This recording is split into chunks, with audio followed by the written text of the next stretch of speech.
कोल्हापूर महापालिकेत सध्या स्थायी समिती, परिवहन समिती सदस्य निवडीबरोबरच सगळ्यात महत्त्वाचं सुरू झाले चर्चा ती स्वीकृत नगरसेवक पदाची. आपण पहिल्या व्हिडिओमध्ये पाहिलात की महायुतीचे कोण स्वीकृत नगरसेवक होणार.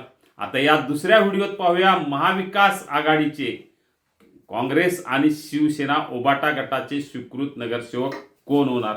कारण या 2 दिवसात या संदर्भात निर्णय होण्याची चिन्ह आहेत.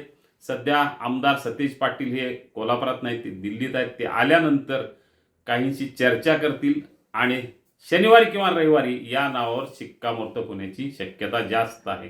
कारण 17 तारखेला नावं द्यायची आहेत, त्याच्यापूर्वी नावं निश्चित होणे अत्यावश्यक आहे. त्यामुळे काही नावाभोवती सध्या चर्चा सुरू आहे. अजून नाव कोणतंही निश्चित नाही, पण काही नावाभोवती चर्चा निश्चितपणे सुरू आहे. ही नावं कोणती?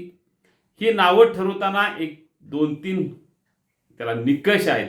एक तर तो पूर्ण वेळ काँग्रेसचा असावा, काँग्रेसला उपयोगी पडणारा असावा, ताकदीचा असावा. आगामी काळात म्हणजे लोकसभा असू दे, विधानसभा असू दे किंवा अन्य कोणत्याही निवडणुकीत त्याचा कोल्हापूर शहरात उपयोग व्हावा या दृष्टीनं. आणि सगळ्यात महत्त्वाचं तो फुल्ली काँग्रेसचा गेल्या अनेक वर्षापासूनचा असावा. काल आला आणि आज पक्षात आला असं नाही, तर पूर्ण वेळ काँग्रेसचा कार्यकर्ता असावा. असे काही निकष लावण्याची शक्यता आहे.